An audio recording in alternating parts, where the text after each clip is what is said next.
A record number of young voters are expected to cast ballots in this election, and there are volunteers using chalk to push more students toward the polls. 20 school districts in our area are asking their voters to help pay for upgrades. We'll preview what you might see on today's ballot. This is News 3 This Morning. Good morning and welcome to News 3 This Morning. It is Tuesday, Election Day, November 6th. It's finally here. I know. 24 hours and we can say goodbye to all those political ads. Yeah, the last day for the ads. Thank goodness. It just feels like we've been talking about this day for a while, and now with all the anticipation, I guess Mother Nature just said, meh, yeah, we're just going to throw some nasty in the mix. Gonna work for it a little bit. But Yeah, there you go. You know what? It could be a lot worse. Absolutely. That is true. Temperatures are still in the 40s this morning. I think that's the best part. It is wet, though, across southern Wisconsin. Today is an alert day. Rain in the area this morning, then turning windy and chilly. I think temperatures will actually start to drop back through the afternoon with a strong west wind. Here's a look at Doppler track this morning, and what you'll see is a lot of green. No blue, though, so it's all liquid precipitation this morning, which is good news. Roads are wet, but they won't be slippery. Our visibility has been reduced in some spots. There is some patchy fog being reported across parts of Dane County, especially the western side of the county, so be aware of that as you head out the door early this morning. Temperatures are in the mid-40s in most locations. The Dells is the cool spot with 42 degrees. Temperatures, though, are not going to move too much today, just hitting highs in the upper 40s right around the lunch hour, then dropping back with a strong west wind. Your first alert traffic maps this morning will show you what's happening on the roads, and things looking pretty good for this hour. Some slowdowns showing up on Stoughton Road, but no accidents to report. Looks like you're still traveling at posted speeds as you head into Madison. And that's your first alert traffic. Yeah, during the break we were playing that game. Your election slogan is your last name and your last text. And mine would be, lynch-eyed, sorry, forgot to respond. Nice. That's a winner. You had a good one, though. I know, mine's like can't get to sleep or something. Yeah, that's accurate. Mine was, you're coming home right after school. Vote. The mom candidate. Yes. Vote McLean, Lewis, and Lynch-eyed today. Nice. All right, thank you, Addie. You're welcome. So speaking of votes, as of this morning, Wisconsin's voters have already cast at least 547,000 absentee and early ballots. Yeah, that's a record for state midterms, and it's also a sign that the number of young voters is up this year. That demographic is the focus for volunteers on the UW campus today. Josh Spreiter is live with their efforts on this election day. Good morning, Josh. Good morning. We're at the Memorial Library this morning. This is one of the many locations on campus that students can vote at today. In just about a half hour, we expect to see hundreds of volunteers out here chalking the sidewalks. Of course, with the rain this morning, they'll be a little limited in doing that, but also handing out things like this. It's kind of that last-ditch effort to get people to the polls today. Young people are already showing up more in early voting data than in previous years. Political experts tell me this age group is more concerned about the health of American democracy and American capitalism than their parents are, caring more about race, access to education, health care, and climate change. Anna Berry is with the Big Ten Voting Challenge, which is a nonpartisan group backed by the university. She says she's doing all she can and making it easy for everyone, even if it's just pointing eligible voters towards the polls. They have no idea what to bring, how long the polls are open. So those are things that we want to chalk on the ground so people, if they're walking out of their dorm or going to class, they can see it and be like, oh shoot, I have to go vote today. So ideally visibility is probably our biggest thing. On the conservative side, political experts say young voters entering the workforce and a strong job market will be motivated to vote Republican because it's a tough economy to argue against. Again, we're expecting those volunteers out here within the hour. Obviously, that rain is going to make it a little bit more limited to get all of that chalking done, but they said they'll still be doing those last-minute efforts, as I mentioned, handing stuff like this, and of course, underneath awnings like we're under this morning, trying to stay dry, ladies. Yeah, typical Josh Spreiter, live outside when it's raining. Just another day for you. Every time. Sorry, bud. Yeah, come back inside. Josh Spreiter reporting live for us. Thank you, Josh. So we do want to remind you that there are a number of school districts in our area asking voters if they're willing to pay more in property taxes and cover some big ticket projects at those districts. Wisconsin Public Radio reports the number of referenda on ballots across the state has actually been going up over the past few years. There are 74 measures this year, including ones from 61 different school districts, totaling $1.4 billion. Nearly half of those requests in recent years have come from rural rural districts, which can be strained by declining enrollment numbers that are directly tied to state funding.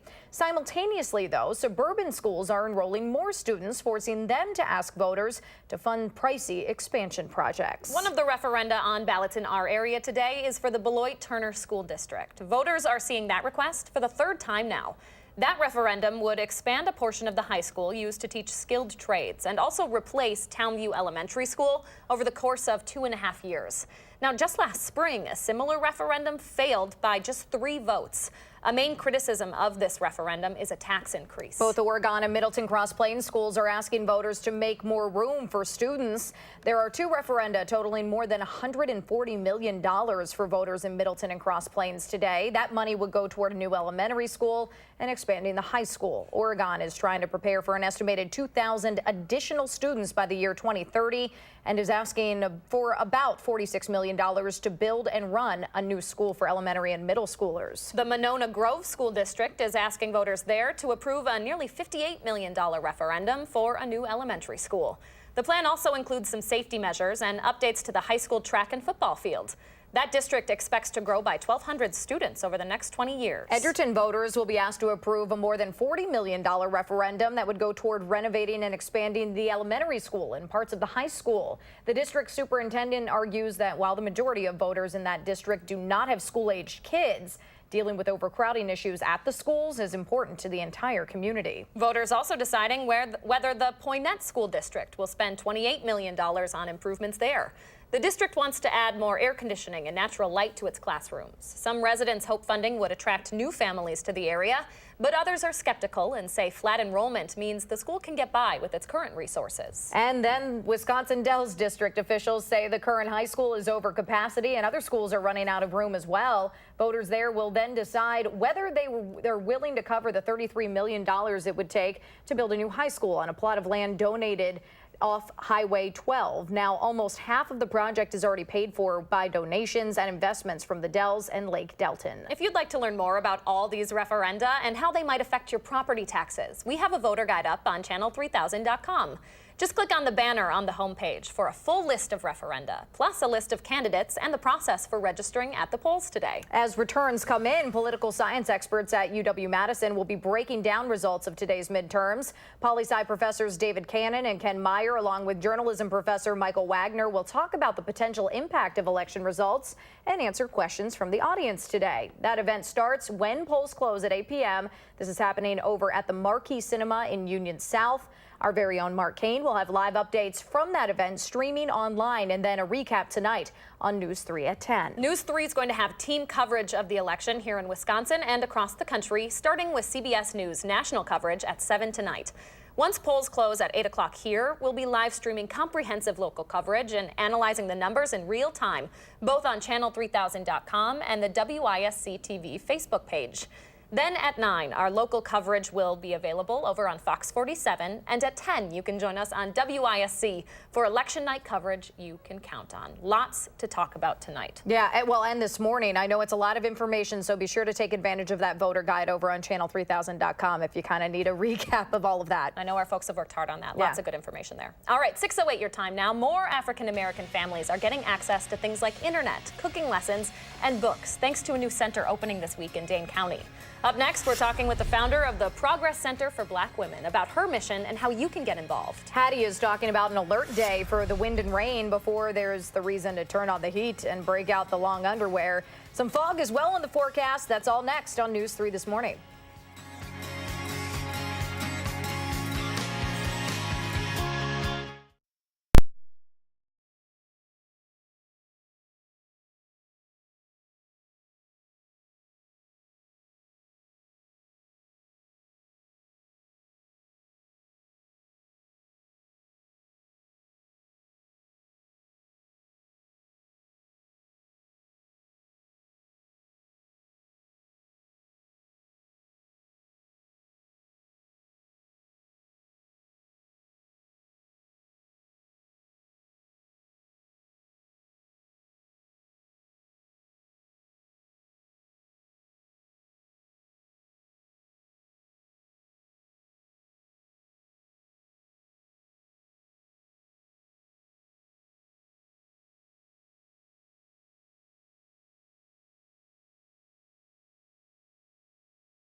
Good morning from the patio. Still need the umbrella this morning, and you'll want to grab that as you head out the door. Rain is expected to continue through the morning hours for southern Wisconsin. It is an alert day as well. Now, the rain will diminish heading into the afternoon, but then we focus on the strong west winds. They're going to cause temperatures to drop back, and they may be gusting in the 30 to 35 mile-an-hour range later today. So if you're driving a high-profile vehicle, it's a two hands on the wheel kind of day.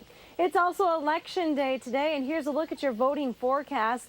Not a whole lot of changes to the forecast over the last 24 hours. We're still looking at a wet start this morning with drying taking over for the afternoon. High temperatures today, though, will be right around the lunch hour at 48 degrees. Those west winds making it feel pretty chilly at dinner time, with temps already down in the 30s. So keep that in mind. Here's a look at the radar map this morning. A lot of green showing up on the radar map with showers across most of the area this morning. Now, these showers will continue to rotate through from south to north, so they'll be coming to an end in that direction today. Not a very good view from the Edgewater Skycam this morning. The capital is covered with low clouds. Our forecast for the day is 48 for the high. That's just shy of the normal high of 49 degrees. We're a little bit milder, though, this morning, with temperatures staying in the 40s overnight. And there is some patchy fog in between the reporting stations this morning, especially on the western side of Dane County. Chris Reese came in from Mount Horeb, said it was very foggy on his drive. Temperatures are in the mid-40s, so it's all liquid precipitation for us today. Future track wind speeds, though, show a pretty strong west wind developing heading towards the lunch hour today. Sustained wind speeds 10 to 20 miles an hour, but again, some gusts are possible up to 35 miles an hour. The winds will stay fairly strong even through the evening hours.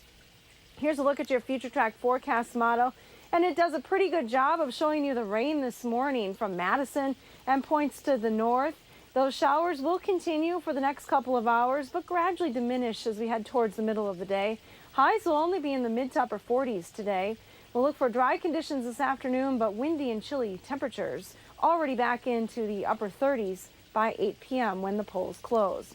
Here's a look at your extended forecast then. We have temperatures that are really going to take a nosedive.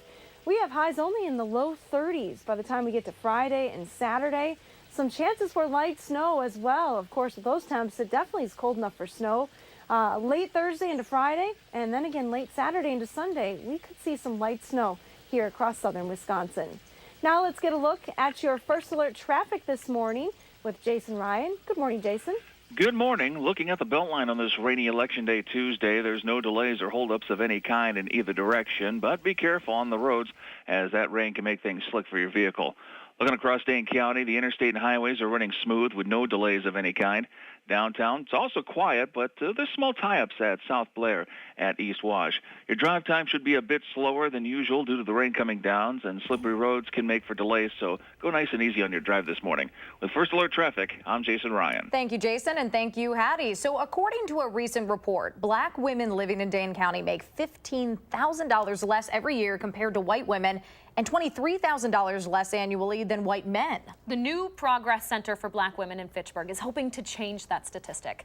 Founder Sabrina Madison joins us this morning to talk about the center. Good morning. Good morning. So glad to have you this morning. And Thank you folks are celebrating your official opening this week, Yes, right? we had our grand opening on Saturday, and we have open house going all week long. Tell me a little bit about how this idea got started in the first place. Well, I had created the Black Women's Leadership Conference and the Black Business Expo here in town, and I wanted a creative and permanent way to house some of my work together and bring on new opportunities and value for black women, especially creating a leadership accelerator. So I needed a permanent space, and they needed a permanent space in which they can go to and feel reflected in the space. Sure. Why is a permanent space important? Why can't we just do the events and say, okay, people have been helped? Because they're very temporary. So you do a conference in May, what happens after May? You have nowhere to go, you're not reflected all over the community, and this is a space where you're guaranteed to walk in and it looks like you and feels like you. What are some of the resources that are offered at the center? Yeah, so we'll have the Leadership Accelerator, we'll have Wealth Wednesdays, we'll have, I'm working on a Meal Prep Mondays, you know, so you come in and do have a little fun and get ready for the week, a healthy week.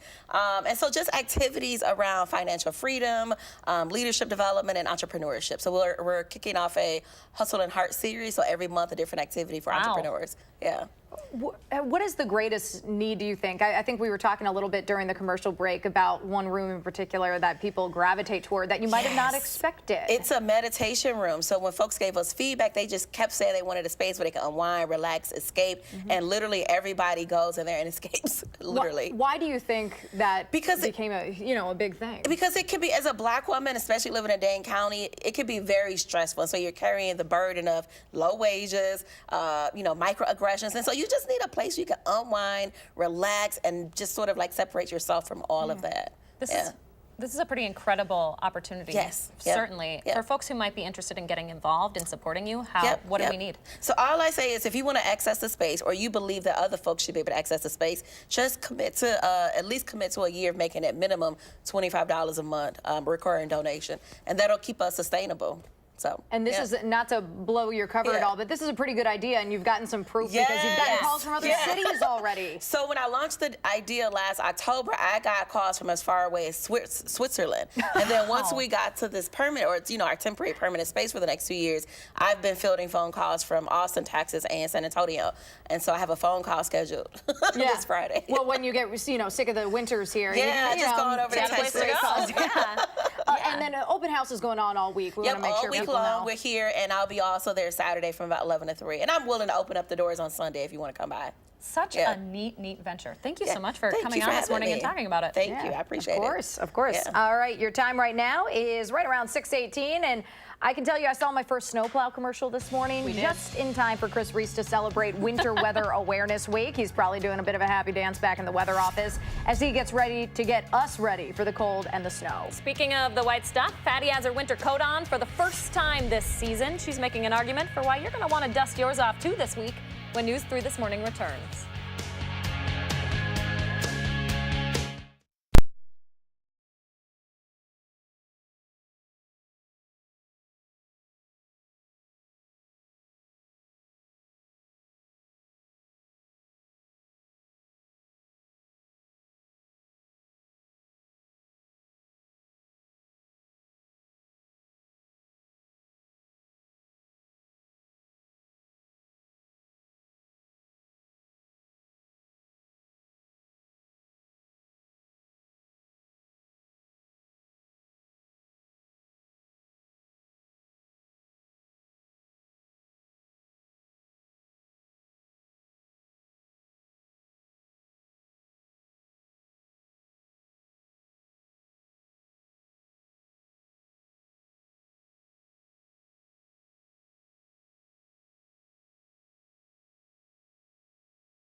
Good morning, I'm meteorologist Hattie McLean. It is a wet start to this Tuesday morning, so as you prepare to head off to school, grab that rain jacket or umbrella. You'll likely need it this morning. Rain is pretty widespread across southern Wisconsin. We've had some showers move through the Madison area. Looks like a few more lining up to the west, so we're not done with the rain just yet. Temperatures, though, aren't terribly cold today. We're in the mid-40s this morning. You're not going to see a big warm up through the day. Here's your bus stop weather forecast. As you head off to school, again, rain is in the forecast with mid-40s. Coming home from school, no more rain, just cloudy skies, very windy conditions. It's actually going to be a little colder as you head home from school than what it is this morning. That extended forecast, speaking of colder, is looking decidedly more like winter. A little early for us, but temperatures hitting highs in the low 30s. You're definitely going to want that winter gear as we head towards Friday with highs only in the low 30s. And I know you said it's a little bit early, but it's almost right on time. It's as sure if is. Mother Nature knew that this week is Winter Weather Awareness Week here in South Central Wisconsin. That means we're going to be keeping you guys up to date all week long on different types of winter weather, the terminology, things we're going to talk about, and how you can prepare. Yesterday, we talked about Alberta clippers, the light snowmakers around here. Today, we're going to talk about the Texas Panhandle hooks. Those usually bring some of the bigger snow events around here in South Central Wisconsin. What happens, you have a low that forms on the eastern side of the Rockies that dives south and brings down some of that Canadian air into the plains. As it works its way across the south, it begins to tap into Gulf of Mexico moisture, riding up the jet stream into the upper Midwest. And this usually leads to a lot of heavy snow on the north and western side of that low, right where we are in South Central Wisconsin. But here's the deal. This is a heavy snow that usually lasts about 18 to 36 hours. If we were to get a snow that snowed us in, here's how you can be ready for that, whether you're at home or whether you're on the road. And if you are on the road, a couple things. Only drive if necessary during those kind of storms. And if you happen to get stuck, stay in your vehicle. Don't get out and wander around. But here's some of the things that you should keep in your car in the event of that. A scraper and a shovel, which would make sense. You want to make sure that you have ways to clear snow from the exhaust pipe. As well, sand, kitty litter, or gravel that weighs down the car to help keep the traction going. Food, water, and a flashlight is always important if you are stranded. So is a heat source, along with a blanket, along with extra clothing. A phone charger is also important. But sometimes, you know, you're not going to be on the road. This time we're going to be staying at home. But what happens if you are at home? Well, of course, you're going to need about 3 days of food and water. You will be snowed in for a brief time, but eventually you'll get out. Also, make sure you have those essential medicines for any family members that do need that medicine. But there are also things to keep in your home. A generator, should you lose power, along with fuel for that generator. I know it gets cold here in Wisconsin, so you're going to want to make sure you can keep your home heated. A flashlight and a weather radio is also important, along with a carbon monoxide detector. A lot of folks lose their lives during winter storms trying to heat their homes, and then you have carbon monoxide. Matches, a fire extinguisher, food, of course, and again, a portable phone charger. That is one of the things that could truly cripple us today, is the fact that we need our phones to communicate with a lot of people, and sometimes these situations happen, and if you can't communicate to let people know you need help, you can be in some serious trouble. All right, we all know our Houston native is totally prepared for any sort of winter catastrophe we're about to see, right? We will see. I've had those things in my car since about September. So. That's what I thought. I thought you bought your coat almost as soon as you got Yeah, here. I bought my coat the moment I accepted the job, so I've been gradually working my way into preparation. All right. Thank you, Chris. My pleasure. So we do want to talk about this summer's flooding and how that might put a damper on snowmobiling plans come winter. The state's DNR Snowmobile Recreation Council, I should say, is talking this afternoon about the damage caused to the trails in those storms. The comments made in that meeting will help the DNR decide just how much money to spend on repairing the trails. That meeting starts at 2 o'clock this afternoon in the state office building on Webster Street, just off the Capitol Square. In Dane County alone, flood damage to homes, businesses, and public infrastructure exceeded $150 million. Meanwhile, the Department of Health Services is working to get approval for disaster food share benefits for anyone impacted by that flooding. The help from the Federal Food and Nutrition Service would go to the hardest hit areas. That includes places like Crawford, Dane, Juneau, La Crosse, Monroe, Richland, Sauk, and Vernon counties. Anyone who had damage to their home, belongings, or place of employment would be eligible, along with anyone who lost income or food.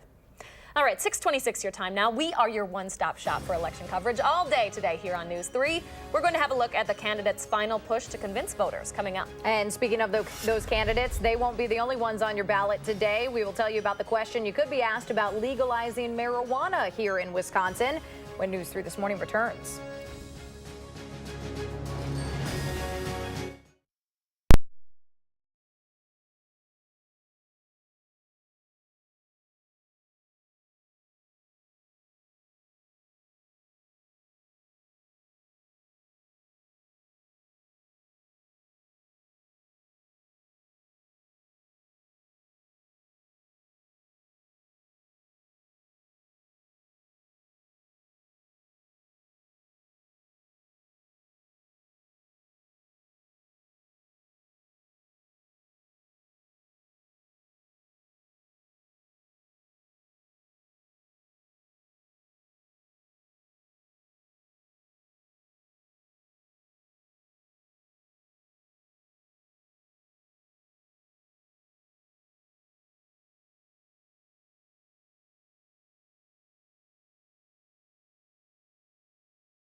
Before you head out to vote, we have an overview of the candidates, the turnout, and the ballot items that won't put someone in office. Political experts believe young voters may have a major impact on today's election. I'm Josh Breider live on the UW campus with how students here are pushing their peers to the polls. This is News 3 This Morning. Good morning and welcome to the final half hour of News 3 This Morning. It is 6:30 on this Tuesday, November 6th. Kind of a gloomy election day out there. It is, but that's no excuse not to get to the polls. Josh Breider's talking about how many young voters are going. Hattie's talking about what you should be wearing. Good morning, Hattie. Good morning. Yeah, you'll just need to grab the rain gear as you head out the door this morning. No severe weather is expected today, but it is an alert day. A lot of people headed out to vote, and we do have rain in the forecast this morning and pretty windy conditions for the afternoon. Here's a look at Doppler track, and it'll show you that rain's pretty widespread for southern Wisconsin this morning. We've seen showers continue to develop to the south and west of Madison and move through, so the rain's kind of been on again, off again for us here in the capital city. Expect that rain, though, to continue for the next couple of hours at least. Temperatures are in the mid-40s, so at least it's not terribly cold this morning.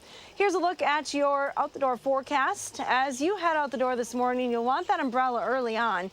Temperatures are only going to climb a few degrees today into the mid and upper 40s.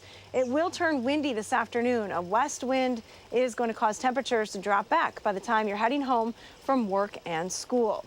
Here's a look at your first alert traffic maps this morning. Roads are wet in the area, and we are starting to see some slowdowns in the downtown area on the Isthmus right now, but no major backups just yet on the Beltline. Travel into Madison is still looking pretty good with no accidents to report. And that's your first alert traffic. All right, thank you so much, Hattie. Polls open in just half an hour at 7 o'clock here in Wisconsin, and for the most part, candidates in our area will be casting their votes throughout the day before hosting events with supporters where they'll watch returns tonight. So the latest Marquette Law School poll just out last week shows Governor Scott Walker tied with his Democratic challenger Tony Evers. Attorney General Brad Schimmel was only 2 points ahead of newcomer Josh Kaul in those results, and about 7% of voters said that they still don't know who they're going to vote for in that race. Incumbent Senator Tammy Baldwin is ahead of Republican challenger Leah Vukmir by double digits in the run for U.S. Senate. Those polls don't mean much. That's what Republican supporters told News 3 last night in Waukesha, where their candidates gathered for one final push ahead of Election Day. Speakers stressed jobs and the economy, telling the crowd Wisconsin is in a much better place than it was 8 years ago before Governor Walker took office.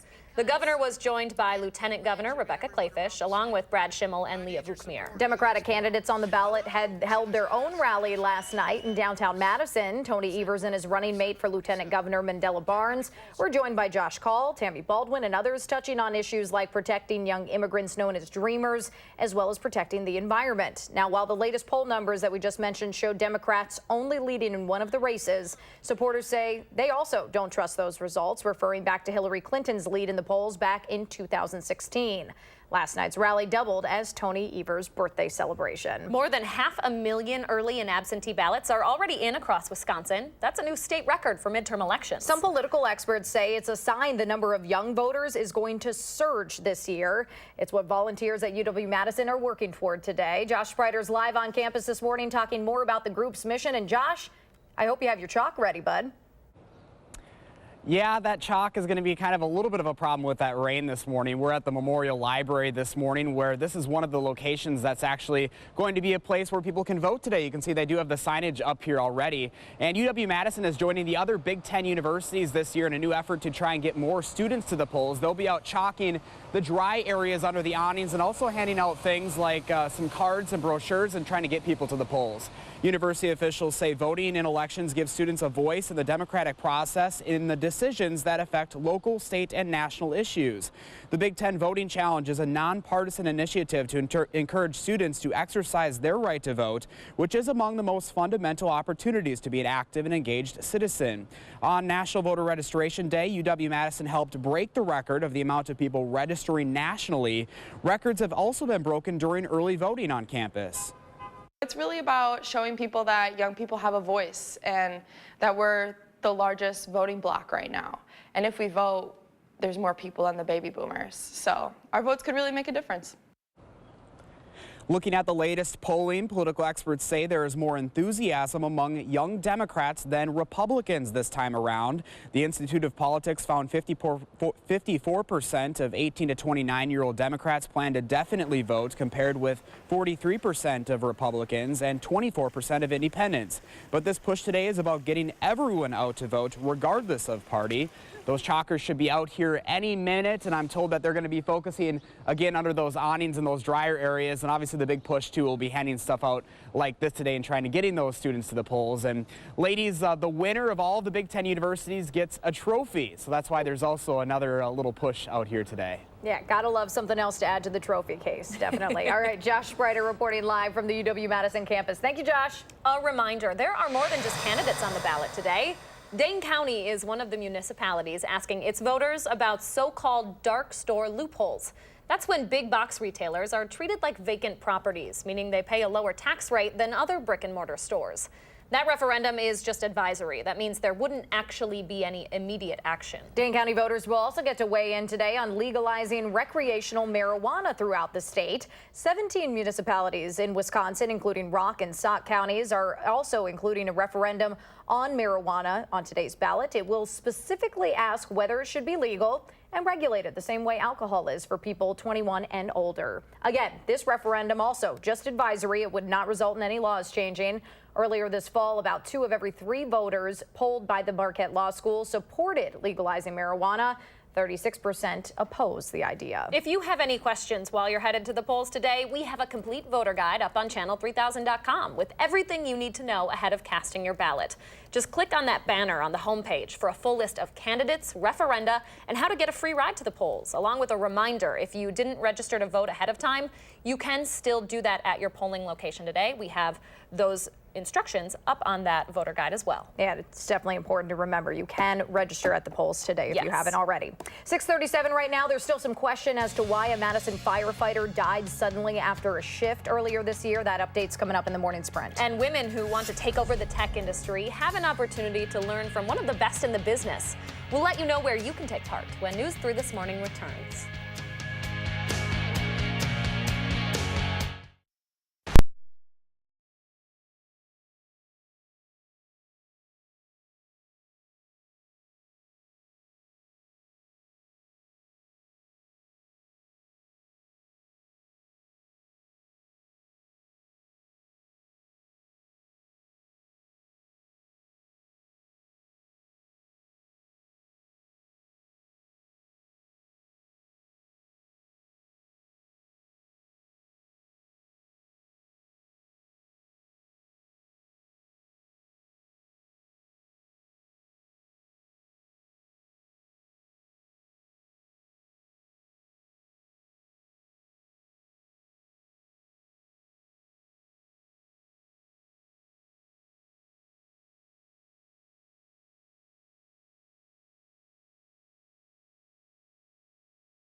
Welcome back. We always ask you to share your morning with us here on the program. And Patricia posted this picture on Facebook of the paradise that is November in Wisconsin.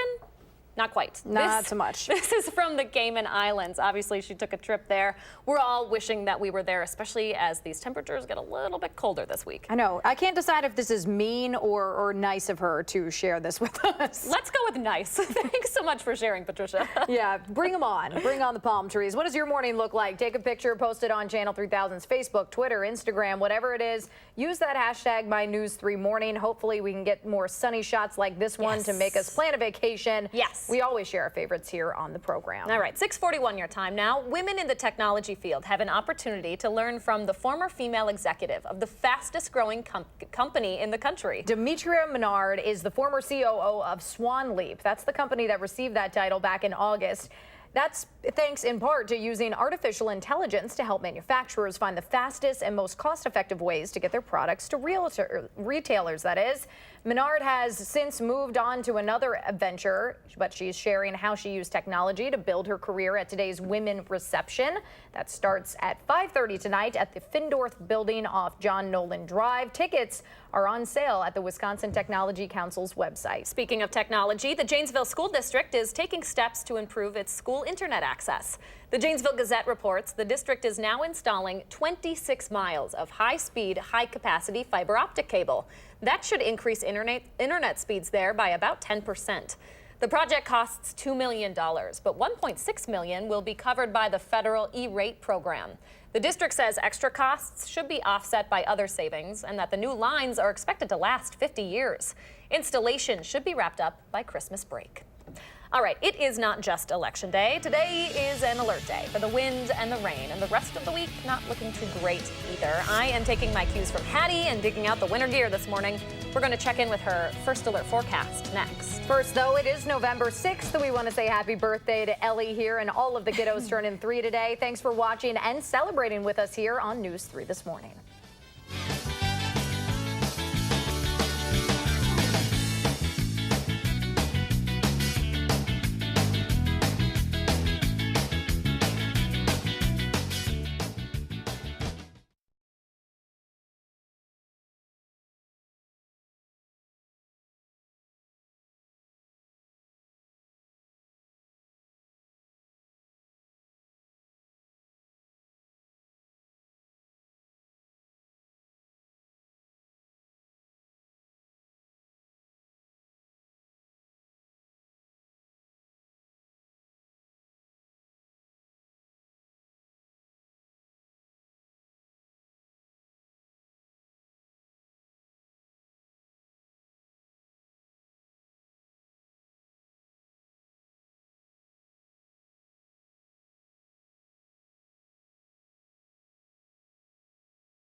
Good morning. Today is an alert day for southern Wisconsin. Take a look at all the details. Rain this morning, but diminishing by midday today.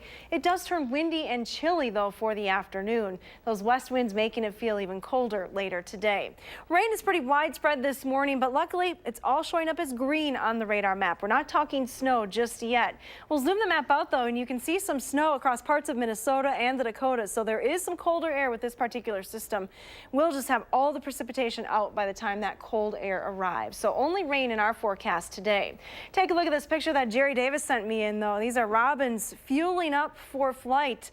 Maybe we should take some cues from that. The birds are starting to leave the area. Many of them already gone. The few stragglers will be leaving as well over the coming days. Take a look at these temperatures. This is why they're leaving. Nighttime lows getting in the 20s and even teens. That is well below normal, even for this time of the year. Our nighttime lows should be in the upper 30s, still above the freezing point. Here's a look at the dates, though, of the first measurable snow. We do have temperatures cold enough for snow in the forecast, and this is how it has stacked up the last couple of years. Last year, we got our first measurable snow on November 18th. It has occurred, though, recently as early as Halloween back in 2014. As I mentioned, a little bit of snow in the upcoming forecast, but not today. Today we're dealing with some fog and rain this morning. Can hardly see the dome of the Capitol from the Edgewater Skycam. Some fog being reported east of Dane County. Also some patchy fog up towards the Dells. So be aware of that as you head out the door this morning. Temperatures are in the mid-40s, not really cooling down much overnight. But as west winds kick in through the afternoon, it is going to feel quite chilly today. Future track wind speeds showing you through the afternoon a sustained west wind 10 to 20 miles an hour. Higher gusts are possible today as well in the 30 to 35 mile an hour range. So it is going to be quite windy later on today. Future track picking up on the rain this morning, but watch what happens as we go towards the middle of the day. Those rain chances really diminishing and lifting to the north and east. So rain will come to an end. Will dry out for the afternoon, but temperatures will stay cool with that westerly wind. Here's a look at your extended forecast then. We have temperatures hitting highs in the 40s again tomorrow, barely. And then we're hitting highs only in the 30s as we go through the rest of the week, right into the upcoming weekend. These temperatures are quite chilly, even for November standards, feeling a little bit more like December. Those chances for light snow again late Thursday into Friday. Look at these cuties. Oh. Tippy and Bestie. Go Pack, go. You're going to want that blanket. Yeah, I was going to say Handy. that blanket looks awesome. Yeah, this is Lambeau Field weather we're talking about. That's true. They're ready. All right. Thank you, Hattie. You're welcome. All right, the morning sprint's coming up next, right here on News 3 this morning. Stay with us.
6:51, time now for the morning sprint. Hattie is calling for an alert day with some wind gusts and temperatures dropping throughout the day. Josh Sprider has a live update on how volunteers are working to get young people out to vote today.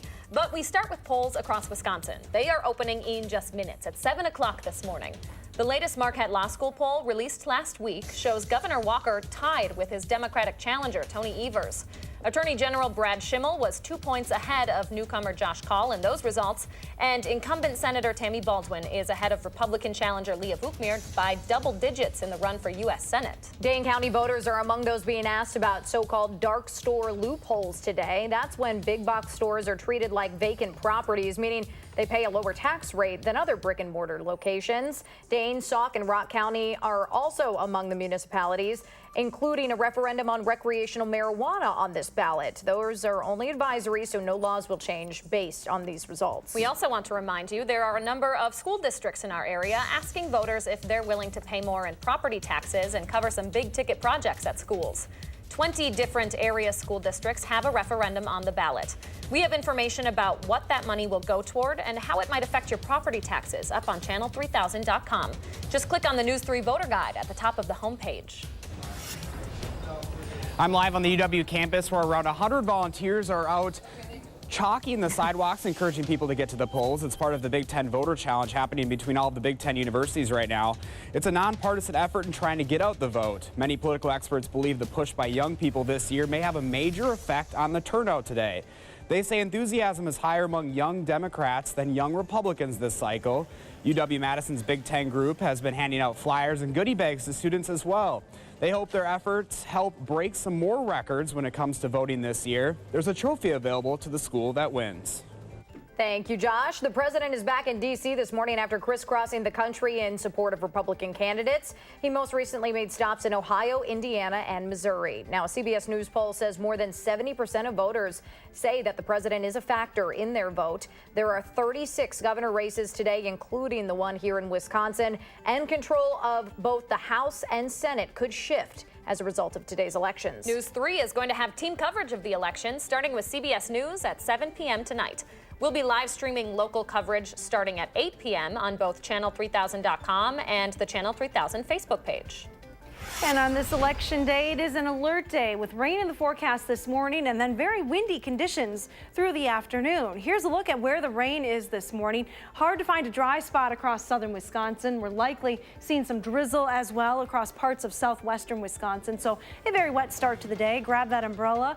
Winds from the west increasing as we go through the afternoon, holding temperatures in the mid to upper 40s. All right, thank you, Hattie. Girl Scout troops in the Madison area are working with the national organization to figure out the best way to support groups over in Chippewa Falls. That's where 3 Girl Scouts and a mother were hit and killed while picking up trash along a county highway over the weekend. Police say 21-year-old Colton True had been huffing chemical vapors before that crash. He faces 13 charges, including 4 counts of homicide by intoxicated use of a vehicle. CBS This Morning will be live from the crash site with more right around 7:30. The Madison Fire Department says it can't find a clear link between department practices and the sudden death of a firefighter back in April. 29-year-old Richard Garner died from a heart attack, and the medical examiner ruled the underlying factor to be hypertensive cardiovascular disease. Department officials say they'll be updating their health and wellness programs to ensure firefighters are fit enough for the job. Unity Point Health Meriter has officially broken ground on its psychiatric hospital expansion that will nearly double the number of beds available to kids and teens in crisis, as well as add space for outpatient therapy and treatment. Those new resources will be fully open and running by 2020. There is a discussion happening today about open enrollment in Wisconsin. For a few years now, there's been a new application process which allows parents to apply for open enrollment outside of the normal deadlines. Students can move school districts if they're a victim of a crime or harassment, or if parental custody changes. The state's education department is holding a public hearing on the topic this morning. The Badger men's basketball team will start its season at the Kohl Center Tuesday night. Wisconsin did beat UW-Oshkosh in an exhibition game over the weekend, but the team is not even ranked nationally in the AP's preseason poll. It will be Ethan Happ's final year with the Badgers after he wasn't drafted in the offseason. Tip is at 7 p.m. against Coppin State. Wisconsin's first Big Ten matchup is at Iowa on November 30th. Speaking of Badgers, $1 million will be going to charity, thanks to the Bucky's on Parade art project from this summer. Organizers of that project announced the grand total yesterday. The money that was raised by auctioning off the life-size Bucky sculptures will go toward Guarding Against Cancer, the Madison Area Sports Commission, and a number of other area charities. All right, it is almost 6:57 your time right now. Let's get one more check on traffic with Jason Ryan. Good morning, Jason. Good morning. The Beltline's clear of any problems for your Election Day commute, but be careful as the rains have made the roads slippery, and that could cause some problems. Downtown inbound John Nolan held up at North Shore, northbound Park, slow from West Olin Avenue out to West Wash. Your drive times around the city are a bit slower than usual with the rain this morning. There could be delays once the main portion of the commute comes into town, so give yourself extra time and stay safe behind the wheel. With First Alert Traffic, I'm Jason Ryan. Thank you very much, Jason. Thank you. And here's the view from the Henry Vilas Zoo Skycam. I was watching the polar bear just a couple of minutes, a little camera shy this morning. Moving out of the shot, here's what it looks like outside though. Pretty cloudy and dreary this morning with rain expected through the morning but drying out through the afternoon. High temperatures though only in the upper 40s this afternoon. All right, grab that umbrella this morning, maybe the jacket this afternoon if you're headed out to vote. And make sure you check the Channel 3000 Facebook page for updates to that election.